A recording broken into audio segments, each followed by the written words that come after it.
You know this feeling, the cold grip in your stomach when you stand on the edge of a decision that matters, the silent scream in your mind that tells you to retreat, to play it safe, to wait for a better time. You call it caution, you call it being realistic, but it has a true name: surrender. Every time you obey that voice, a part of you dies. A future you was just executed by a present you that chose comfort over command, and the silence that follows is the sound of your own potential. Being buried alive under a mountain of excuses. This is not a life. It's a prison cell with invisible bars, and you are both the inmate and the guard. You hold the key, yet you refuse to turn it, convinced the world outside is more dangerous than the slow decay within. You feel the shame of your own inaction. You feel the self-betrayal as another day passes where you did not do what you know you must. This internal war is costing you everything: your respect, your momentum, your very identity as a man who gets things done. It's a slow bleed, and you are tired of it. But imagine for a moment a different reality. Picture a man who feels that same cold grip, hears that same internal scream, and yet does not flinch. A man who moves not when the fear is gone, but because the fear is there. He understands that fear is not a stop sign, but a signal flare, illuminating the exact location of the battle he is meant to win. His jaw is set, his eyes are fixed. He is not reckless, he is not numb, he is in command. That man isn't a fantasy, he is a forged identity. This is not another video to motivate you. Motivation is for children. This is a training protocol, a set of combat codes designed to be installed directly into your neural framework. In the next few minutes, you will not be inspired. You will be reprogrammed. You will be given the weapons to hunt down the hesitation that has crippled you and replace it with the automatic execution of a warrior. We will dismantle the prison you've built, brick by brick, lie by lie. The transformation will not be easy. It will be earned. If you are ready to stop being a spectator in your own life and start being the commander in your own war, then your training begins now. This is your enlistment. There is no going back. You have been fighting the wrong war. You have spent years of your life, countless hours of mental energy, trying to kill fear. You've wrestled with it, reasoned with it, tried to numb it, and attempted to outrun it, believing it to be the great enemy standing between you and the life you want. Each morning you wake up and check its pulse, hoping it has weakened. Each night you go to sleep exhausted from the battle, only to find it waiting for you again at dawn. This struggle has become your identity, and it has made you weak, tired, and predictable. But your entire strategy is based on a catastrophic miscalculation.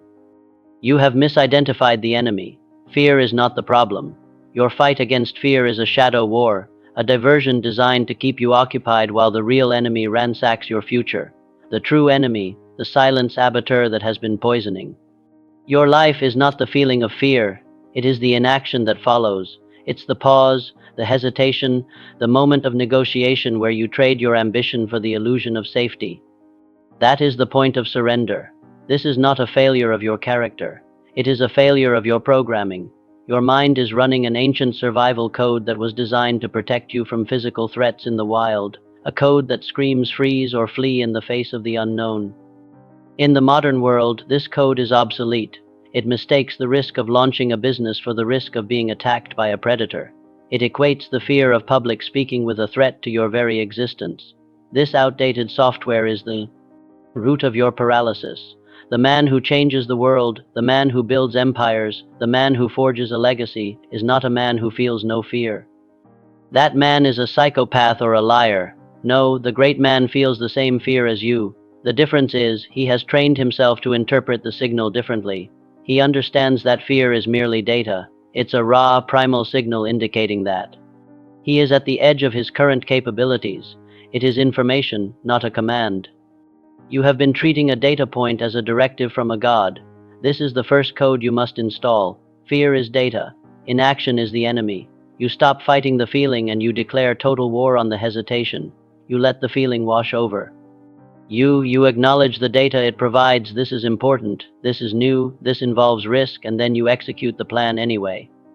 You train your nervous system to understand that the signal no longer means stop. It now means engage. You separate the emotion from the action. Think of the great Roman emperor, Marcus Aurelius, as a general and leader of the known world. Do you imagine he felt no fear before a critical battle or when facing political betrayal? His writings are filled with meditations on anxiety, loss, and the pressures of command. Yet he acted not based on those feelings but on his principles. His discipline was the bridge over the chasm of his fear. He treated fear as a passing cloud, not as the sky itself. He commanded his actions, not his emotions. This is the mark of a true commander. You must become the commander of your own internal state. You let the alarms of fear ring, but they know. Longer trigger a retreat. They trigger a protocol, a pre-planned course of action that you execute without fail. The fear is there, but it is irrelevant to the execution of your duty. You are the operator, not the emotion. The action is the only thing that matters. The movement forward is the only antidote. Hesitation is the only treason. This shift is not passive. It is a declaration of a new internal law. You are no longer a slave to a biological alarm system. You are the one who hears the alarm and calmly chooses the response. You train yourself through relentless repetition to associate the feeling of fear with an immediate forward-moving physical or strategic action. You are forging a new neural pathway, one where fear is the trigger for advance, not retreat. You will feel the fear. You will acknowledge its presence, and then you will move. You will take the step. You will make the call. You will write the first line. You will speak the truth. You will execute. You do not give the fear a voice in your decision-sacking council. It can scream from the cheap seats, but it does not get a vote. Your principles, your mission, and your discipline are the only things with voting rights. Now we anchor this code. This is not something you merely understand. It is something you become. It is time to give your subconscious a direct command that it cannot refuse. Prepare yourself, breathe in, and repeat this in a voice of command so that every cell in your body hears its new orders. Declare it. I am the commander. I observe the fear. I command the action. This fear, this signal you've been running from, is a gift. It shows you exactly where your next evolution lies. Be grateful for it. Thank it for the clarity. Thank it for pointing to the battlefield where your next victory awaits. Your mission for the next 24 hours is this. Identify the one action you have been delaying due to fear. Just one. Your order is to take the smallest possible physical step toward it within the next hour. Not tomorrow. Now, execute. This is your first victory in the new war. The fear you feel is not a reflection of reality. It is a story, and inside your mind, fear is the most masterful, convincing, and prolific storyteller you will ever meet. It doesn't use logic. It uses emotion. It doesn't present facts. It presents vivid, catastrophic films, casting you as the lead in a tragedy of your own making. It whispers lies so intimately that they sound like your own voice, your own wisdom, your own intuition protecting you. It's the greatest deception ever conceived. It tells you the story of your own inadequacy. It whispers, you're not ready, you don't have what it takes. Others are better, smarter, more prepared. It's a narrative of comparison and scarcity, designed to shrink you before you even begin. Then it crafts the story of certain failure. It doesn't just suggest you might fail. It shows you the scene in high definition. You see the pointing fingers, you hear the laughter, you feel the burn of public humiliation. It's a horror film created to ensure you never even audition for the role. This is not a neutral process. This is a deliberate psychological attack launched from within your own mind. The fundamental tactic of this internal enemy is repetition. It plays these movies of disaster on a loop over and over until your nervous system can no longer distinguish between a vivid imagination and a real memory. Your body begins to react as if the failure has already happened. Your heart races, your palms sweat, your throat tightens. You are living in a prison of a future that does not exist. The reason this tactic is so effective is that your brain is wired for narrative. It understands the world through stories. A story provides a framework, a cause and effect, a beginning, middle, and end. Fear hijacks this natural mechanism and uses it to build a case for your own inaction. The story becomes a self-fulfilling prophecy. Because you believe the narrative of failure, you don't act. Because you don't act, you don't grow. Because you don't grow, the story that you're not enough feels true. Fear creates its own evidence. But here is the code that breaks the entire system, the truth that dismantles the enemy's greatest weapon. If a story can build a prison, a different story can build a kingdom. If repetition can wire you for fear, then repetition can also wire you for courage. You have the power to fire the storyteller of fear and seize control of the narrative. You have the authority to write a new script, a better script, a truer script. This is the battlefield, the cinema of your own mind. Henry Ford was not immune to this. When he declared he would build a V8 engine in a single block, his engineers told him it was impossible. The story of the time, the reality was that it couldn't be done. Fear, logic, and expert opinion all told the same tale: you will fail. But Ford was the commander of his mind. He told a different story. The story was simple: produce it anyway. He wrote a new script based not on what was, but on what would be. He repeated this story, this command, until it crushed the narrative of impossibility and became a physical reality that changed the world. You must do the same. You must become a ruthless editor of the stories you allow to play in your mind. The moment you catch the old narrative of fear starting to play, you cut it off. You interrupt the pattern. You do not analyze it. You do not debate it. You replace it. You consciously and deliberately begin to rehearse a new movie. A movie of you succeeding. A movie of you speaking with power. Of you launching with confidence. Of you facing the challenge and growing stronger from it. You must visualize victory with the same emotional intensity that fear uses to visualize defeat. Feel the handshake at the close of the deal. Hear the applause after the speech. Feel the pride of looking at a finished product you created. Your nervous system cannot tell the difference. Rehearse victory and your body will start to believe. It's inevitable. This is not wishful thinking. This is neural conditioning. This is you, as the commander, running battle simulations where you always win. The old storyteller will try to reclaim the stage. It will tell you this is foolish, that you're lying to yourself. That is its last-ditch effort to maintain control. You must ignore it. You must hold the frame of your new story with relentless discipline. You are the man who acts. You are the man who persists. You are the man whose vision is more powerful than his fear. This is the new story. Repeat it until it is more familiar than the old lies. Now we install this as your new default setting. This is a command from you to you. It is the moment you fire the old storyteller and seize the means of production for your own mind. Stand up, take a breath, and declare this truth out loud. Let your own ears hear your liberation. Repeat the command: I am the author of my reality. I write the script. I direct the action. Be grateful for this awareness. You now see the enemy's tactic. You are no longer a passive audience to its lies. You are the commander of the entire production.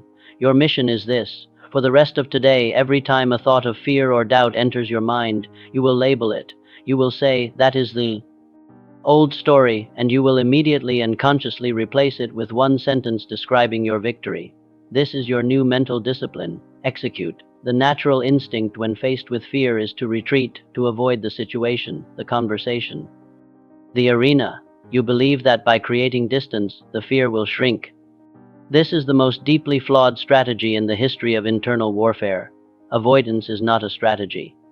It is a fertilizer. Fear, left unchallenged in the dark, does not wither.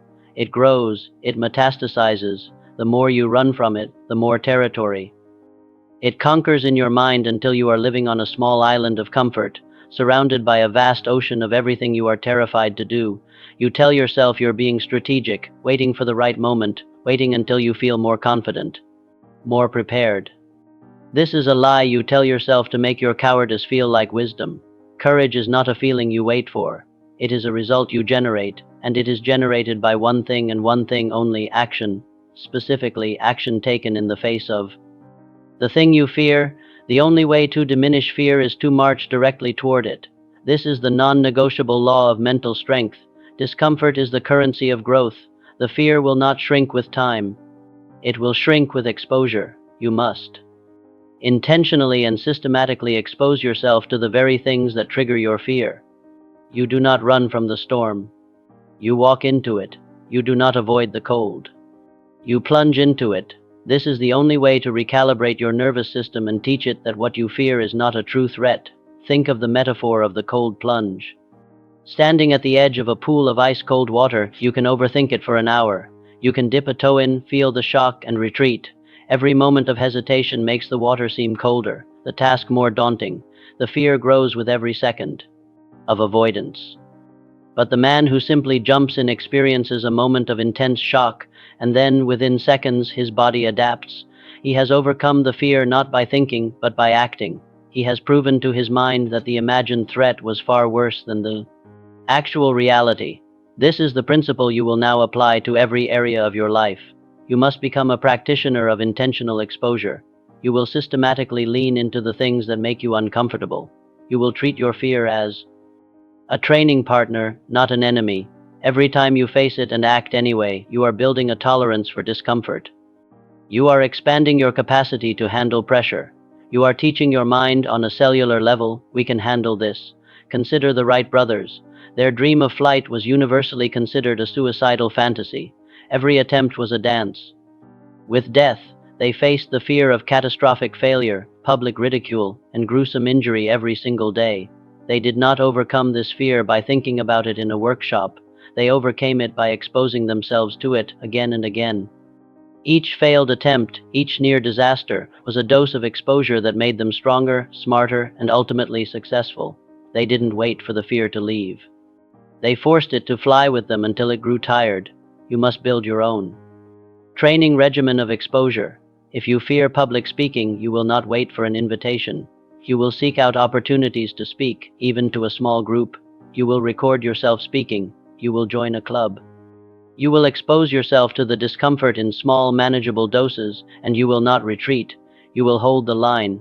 Each time, the fear will be a little less potent. It will scream, but its voice will be hoarse. The first time you act in the face of fear is terrifying. The 10th time is uncomfortable. The 100th time it is routine. This is how you build a new identity. You are not the man who avoids. You are the man who leans in. You are the man who seeks out the discomfort. Because you know that on the other side of it lies your next evolution. You make the call you've been dreading. You have the conversation you've been avoiding. You hit publish on the project you've been hiding. You do not do this because you are fearless. You do this to become fearless.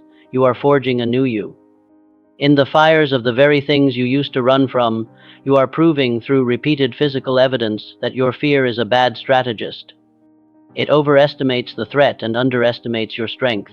Each act of exposure is a vote for your own power. Each act of avoidance is a vote for your own weakness. Now we burn this command into your soul. This is the protocol that will guide your actions from this day forward. Stop waiting. Start training. Breathe deep and declare this with the authority of a man who is done running. Repeat the command. I move toward the fear. I use discomfort as my forge. I am the storm. Be grateful for the map your fear provides. It is a treasure map where X marks the spot of your greatest potential growth. It is a gift. Your order of execution is this. Identify the single greatest fear that is currently holding you back.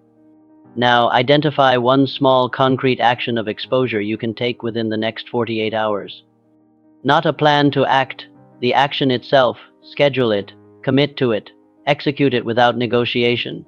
Your training has begun. You believe your fear originates from the outside world. You think it's the economy, the competition, the judgment of others. The risk of the venture. You locate the source of your fear externally, which makes you a perpetual victim of circumstance. As long as you believe the threat is out there, you will always be on the defensive, reacting to shadows and hoping the world changes so you can finally feel safe. This is a slave's mindset. It is the core programming that guarantees you will never hold true command over your life. The source of your fear is not external. It is internal. Fear is not an event. It is an interpretation. It is born in the silent, invisible space of your own thoughts. It is a weed that grows in the ungardened soil of an undisciplined mind. The stories, the catastrophic movies, the whispers of inadequacy, they are all generated by a single source, your own thinking left unchecked. You are not being attacked by the world. You are being sabotaged by your own mind. This realization is the beginning of your liberation. If the source of the problem is internal, then the source of the power is also internal. You are not a victim of your thoughts. You have simply been an absentee commander. You have allowed mutiny to run rampant within your own headquarters. You have let any treasonous thought seize the microphone and broadcast its propaganda without challenge. Your mind is not your enemy. It has simply been operating without a leader. The code that restores order is this: you are not your thoughts. You are the observer of your thoughts. This is the most profound shift a man can make. It creates a space between you, the commander, and the chatter of the mind, thoughts of fear. Doubt and panic can arise, but they are no longer you. They are simply traffic. They are clouds passing in the sky. You are the sky, vast and unchanging. You are the one who notices the thoughts without becoming them. This separation gives you the power to choose. You can now inspect a thought without obeying it. When the thought you're going to fail arises, you no longer fuse with it. You observe it. You question it. Is that a command, or is that just noise? Is that a reflection of reality, or is that the old fear program running again? You reclaim the power of discernment. You, the commander, decide which thoughts are given authority and which are dismissed as enemy propaganda. Consider Viktor Frankl, a psychiatrist imprisoned in a Nazi concentration camp. He was stripped of everything: his family, his freedom, his possessions, his dignity.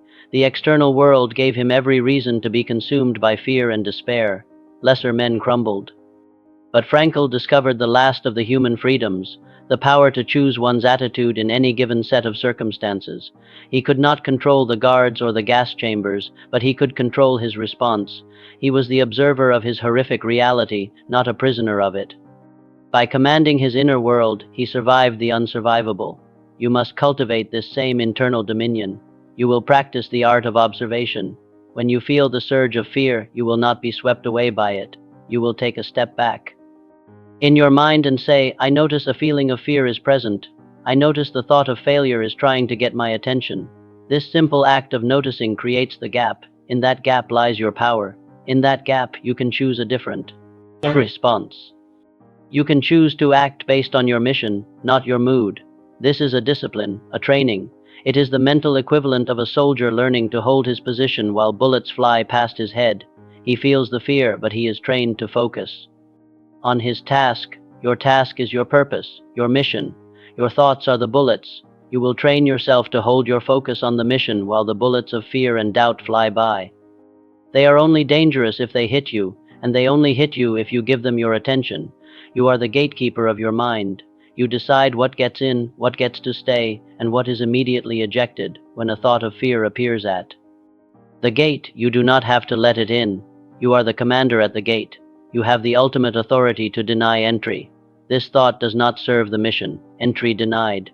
You starve the fear by denying it access to your focus. What you don't feed dies. Now we forge this identity of the gatekeeper, the observer, the commander. This is not a concept you learn. It is a reality you embody. It requires you to declare your sovereignty over your own mind. Prepare yourself. Assume a posture of command and speak this truth into existence. Repeat this now. I am not my thoughts.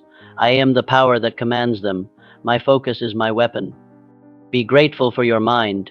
It is the most powerful weapon you will ever possess. Now you will learn to wield it. Be grateful for its ability to create, and now you will direct that creation. Your order is this: for the next 24 hours, you will practice observation. At least 3 times during the day, when you feel a strong emotion or have a recurring thought, you will pause and say to yourself, I notice the thought that. This is your first drill in mental dominion. Execute. You have been trained your entire life to interpret fear as a warning, a red flashing light, a signal to stop, to turn back, to choose a different path. Society, your upbringing, and your own survival instincts have all conspired to teach you one core lesson: where there is fear, there is danger. And so you have dutifully obeyed. You have allowed fear to draw the map of your life, a map defined not by your aspirations, but by your aversions. You live inside the safe, comfortable, and ever-shrinking borders that fear has set for you. This interpretation is a fundamental error in navigation. You are reading the map upside down. You believe fear is a barrier, a wall designed to keep you out, but you must now learn the truth. Fear is not a wall. It is a doorway. It is not a barrier. It is a signpost. It is not a warning to turn back. It is a compass pointing directly north toward your greatest potential for growth. The very thing you are most afraid of is almost always the very thing you most need to do. This is the code that will revolutionize your relationship with fear. Fear is a signal of opportunity. It is a biological, energetic alarm that goes off When you are standing at the threshold of the unknown, it is the feeling of your own potential, the friction between who you are and who you could become. If you are not feeling any fear in your life, it is a sign that you are not growing, you are stagnating, you are operating so far inside your comfort zone that you are, for all intents and purposes, slowly dying. Therefore, you must learn to seek the signal. You must stop praying for a life without fear and start using fear as your primary navigational tool. When you are considering two paths, the easy path and the hard path, and you feel that jolt of fear, that is the compass needle swinging violently. It is pointing, it is saying, here, this is it, this is the path of consequence, this is where the treasure is buried. The amateur sees fear and runs, the warrior sees fear and advances. The great explorers of history understood this code instinctively. When Magellan set out to circumnavigate the globe, he was sailing off the edge of the known map. He faced the fear of starvation, mutiny, monstrous storms, and the terrifying unknown. The fear was constant, a deafening roar, but he knew the fear was not a reason to stop.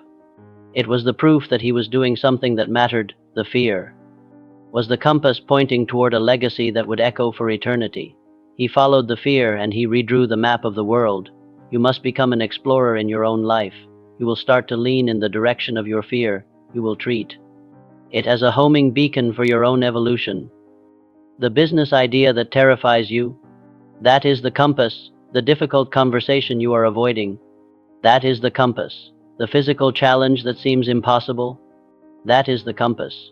You do not have to leap blindly, but you must take a step in the direction it points. This reframing changes everything. The feeling itself does not change. The heart will still pound, the hands might still shake, but the meaning you assign to it is transformed.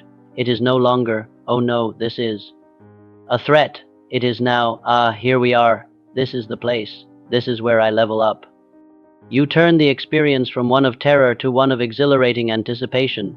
You are a hunter, seeking the very signal you once ran from. This is a conscious choice.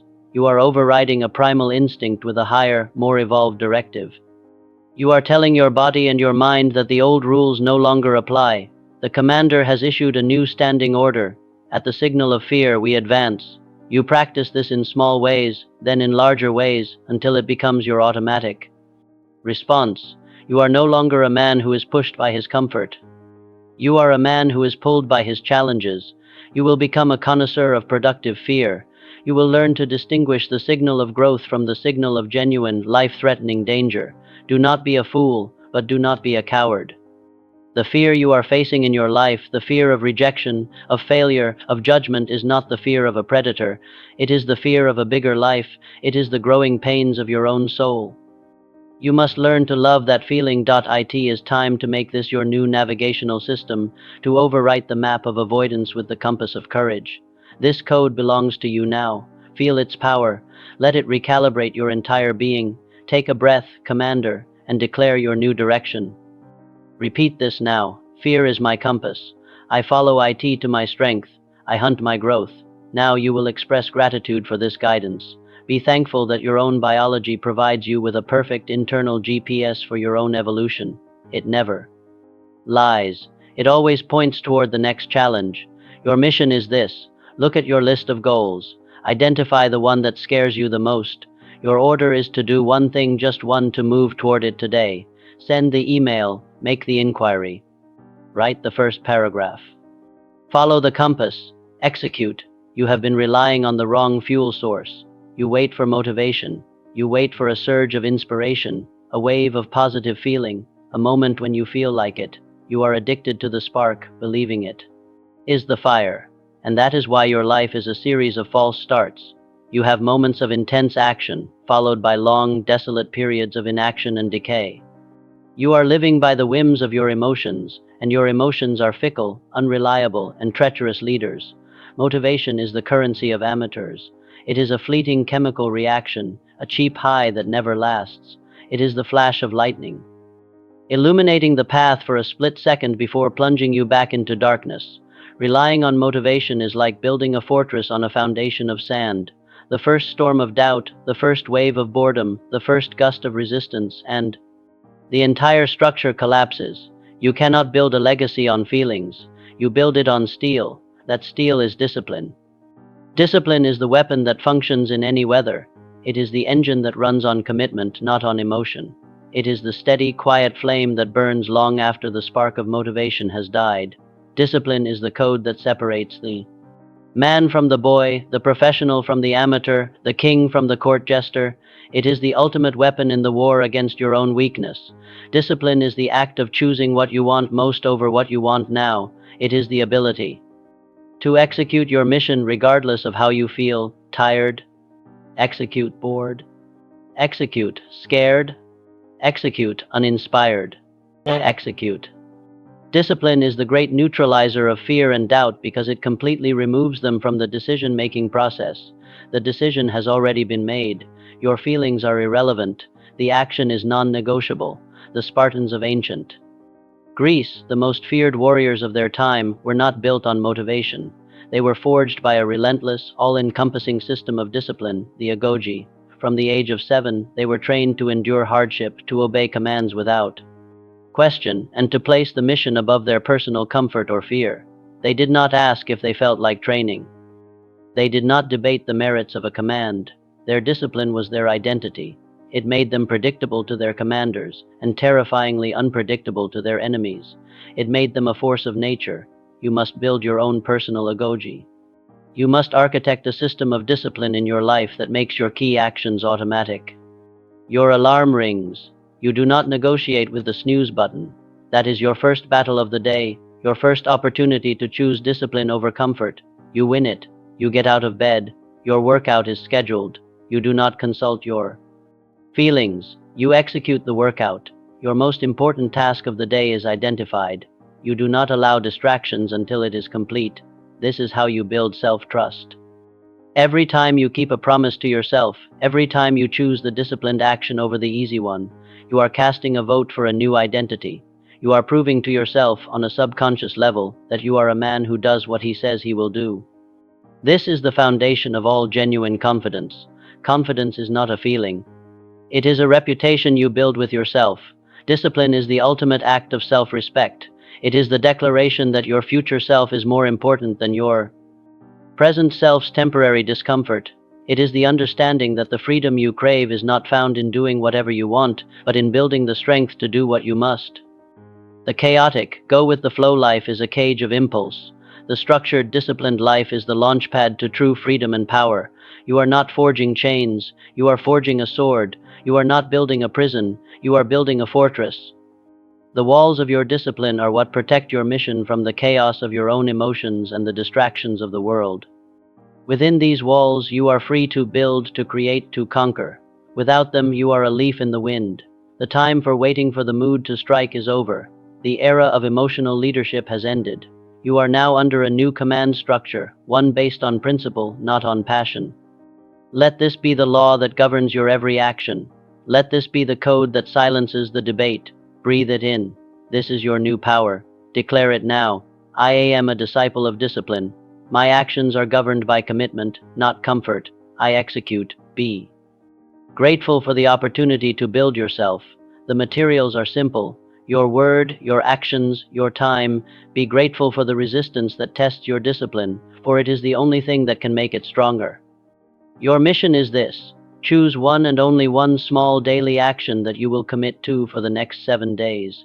It must be non-negotiable, waking up at a certain time, a 10-minute walk, reading 5 pages. Choose your drill and execute it for 7 days without fail, regardless of how you feel.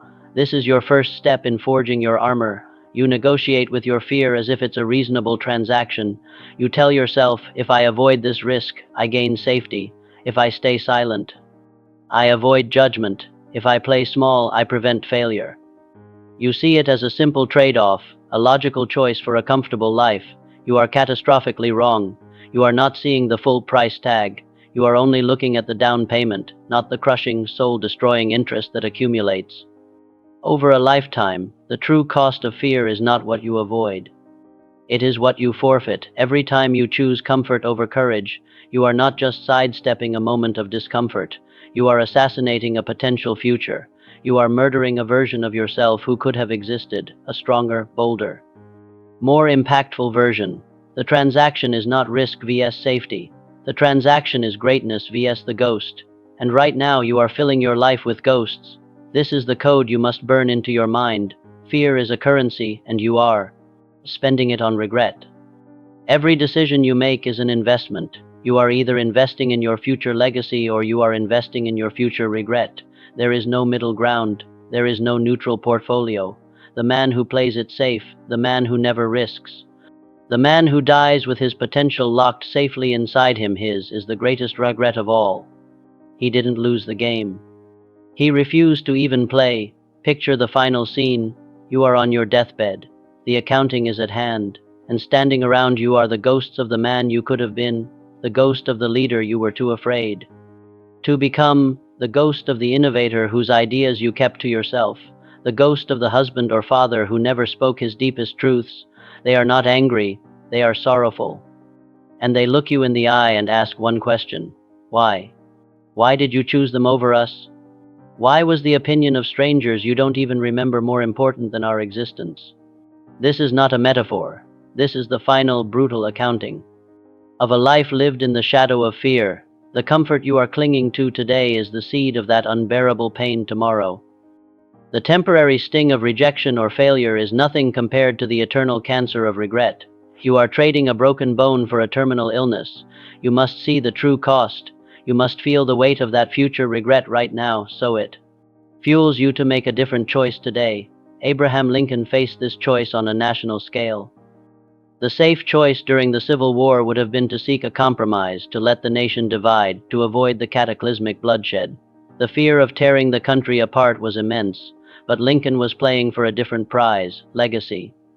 He chose the path of unimaginable pain, suffering, and personal torment because his vision was fixed on a future that was more important than the present comfort.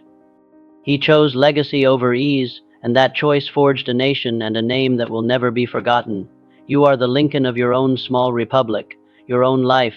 You are faced with these choices every day: the choice to speak up or stay silent, the choice to launch or to wait, the choice to lead or to follow.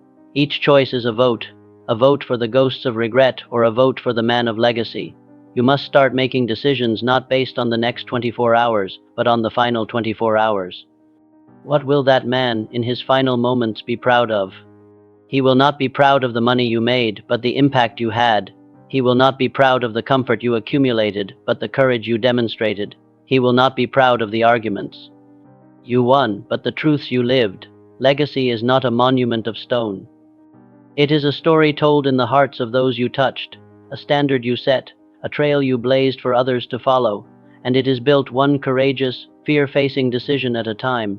Stop making small decisions. Start making legacy decisions. The next time you face a choice and feel the pull of fear, ask yourself this one question: which action will the man on his deathbed thank me for? That question clarifies everything. It cuts through the noise, the excuses, and the short-term thinking. It aligns you with what truly matters. It makes the fear of temporary failure seem insignificant compared to the terror of a life wasted. This is your moment of clarity, the moment you see the true stakes, the moment you stop trading diamonds for dust. Let the weight of this truth settle on you. It is a heavy burden, but it is a clarifying one. It is time to choose your pain: the small, productive pain of discipline and courage, or the all-consuming, destructive pain of regret. Declare your choice. Let the universe hear your vow. Repeat this now: I build my legacy today. My actions are my monument. I will not live a ghost. Be grateful for this finality. Be grateful for the perspective that death provides. It is the ultimate advisor, reminding you what is real and what is trivial. Your mission is this: write down the one thing you would regret most not doing if your life ended in 1 year. One thing. Now, what is the very first concrete physical step you must take to begin? Your order is to take that step within the next 72 hours. Your legacy is waiting for your command. Execute. You understand the strategy. You have the codes, but a strategy without a daily battle plan is nothing but a dream. Victory is not won in a single heroic moment. It is forged in the small, seemingly insignificant, brutally consistent actions you take every single day. The man you wish to become is not created by a quantum leap. He is assembled, piece by piece, in the disciplined execution of your daily rituals. Your habits are your destiny. You have been living by a routine of comfort, a routine of distraction, reaction, and impulse. Your days are dictated by the demands of others and the whims of your own undisciplined mind. You react to your email. You react to social media. You react to your feelings. This reactive state is the fertile ground where fear and doubt flourish. You are a ship without a rudder, and you are wondering why you are lost at sea. This ends now. You will replace your routine of comfort with a ritual of combat. You will architect your days with the intention of a general planning a campaign. Every action, from the moment you wake up, will be designed to build momentum, forge discipline, and suffocate fear before it can gain a foothold. Your daily ritual is not a to-do list. It is a declaration of war against your weaker self. This is the code that builds the warrior. My rituals are the forge of my identity. Who you are is a direct reflection of what you do consistently. You want to be a man of courage? Then you must practice small acts of courage daily. You want to be a man of discipline? Then you must execute disciplined habits daily. You do not. Become the man first and then do the things. You do the things, and in doing them, you become the man. Benjamin Franklin, one of America's most prolific and impactful figures, lived his life by a strict daily ritual. He famously had a schedule that allotted specific hours for work, study, and reflection, beginning each day with the question, "What good shall I do this day?" and ending it with, "What good have I done today?" His life was not an accident of genius. It was the product of a rigorously designed system of personal improvement. He built himself one disciplined day at a time. You will now design your own battle rhythm. It begins the moment your eyes open. Your first action will be an act of discomfort, a cold shower, 10 push-ups, a minute of intense breathing. You will teach your body from the very first second of consciousness that you do not bow to comfort. This is a non-negotiable victory that sets the tone for the entire day. Second, you will move your body before you consume the world's information. You will command your own physical state. A walk, a run, lifting weights, it does not matter the method.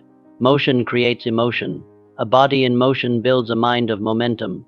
A stagnant body breeds a stagnant mind, and a stagnant mind is fear's playground. You will reclaim your physical power first. Third, you will calibrate your mind. Before the noise of the day can infect you, you will install your own code. You will spend 3 minutes speaking your affirmations of identity, not begging, not hoping, but commanding. I am a man of discipline. I execute without hesitation. I transform challenges into victories. You will visualize your primary mission for the day as already complete. You are setting your internal GPS before you start the engine. Fourth, you will win the first tactical battle. You will make your bed. You will complete the one most important task of your morning without distraction. This creates a cascade of integrity. One promise kept makes the next one easier to keep. You are stacking wins, building a reputation with yourself as a man who is victorious in the small things, which prepares you to be victorious in the large things. Finally, you will end your day with a debrief. You will spend 5 minutes in silence, reflecting. Where did I face fear today and act? Where did I shrink? What did I learn? What is tomorrow's primary objective? This is not self-judgment. This is tactical analysis. You are gathering intelligence on your own patterns so you can be a more effective commander tomorrow. This is not a list of suggestions. This is your new standard operating procedure. This is the work. This is how the man you want to be is built from the ground up. It is not glamorous. It is not exciting. It is relentless. And it is the only thing that works. Your freedom is not found in the absence of structure. It is forged in the crucible of your daily rituals. Now you will commit to this path. You will accept that your greatness is your own responsibility. Built one day at a time, this is the final installation of your basic training. This is the beginning of your life as a warrior. Stand tall. This is your oath of allegiance to your future self. Declare this command. My rituals are my power. I am built by my daily discipline. I am in command. Be grateful for the new day. Every sunrise is a new opportunity to forge yourself. It is a clean slate, a new battlefield. Be grateful for the discipline that will build you. It is the greatest gift you can give to yourself. Your mission is this. Design your ritual for tomorrow morning. Write down the 5 steps. Your first act of discomfort, your movement, your mental calibration, your first win, your evening debrief. Your order is to execute that ritual tomorrow without deviation. The war is won in the morning. Win the morning. Win the day. Execute. The training protocol is complete. The codes have been delivered, but this is not the end. This is the end of the beginning. You have been given the weapons, the strategy, and the battle plan. You have been shown that fear is not your master but a tool. That discipline is not a prison but the blueprint for your freedom. That your identity is not fixed but forged in the fire of your daily actions. The man who started this video is not the man who is finishing it. The question is no longer what to do. The question is, will you do it? Will you honor the commitment you just made to yourself? Or will you allow the old programming to creep back in when the screen goes dark? Will you treat this as another piece of interesting information? Or will you treat it as the binding orders from your own higher self, the commander within? The choice, as always, is yours. But know this, your future self is watching, and he is hoping you choose to fight. Your mission is not to be fearless. Your mission is to be disciplined. Your mission is to act in the face of fear so consistently that it no longer has any power over you. It may still whisper, but you will not hear it, because the sound of your own action will be louder. You are now the commander. You have the codes. The war is not over. The war has just been put in your hands to win. This is not a video you watch once. This is your morning briefing. This is your pre-mission calibration. Your order is to return to this training protocol every morning for the next 7 days. Let it be the first thing that enters your mind. Install the codes until they are as natural as breathing. This is your new ritual. If you are committed to this war, if you are done with a life of hesitation, then prove it. Go to the comments now and report for duty. Write, I am the commander. I execute. This is your public declaration, your digital handshake with discipline. Finally, you are not fighting this war alone. There are other men out there fighting in silence who need these codes. Your final order is to become a leader. Find one man you know who is fighting his own battle and send him this transmission. Recruit another soldier to this cause. Your new life begins now, not when you feel ready. Now, execute.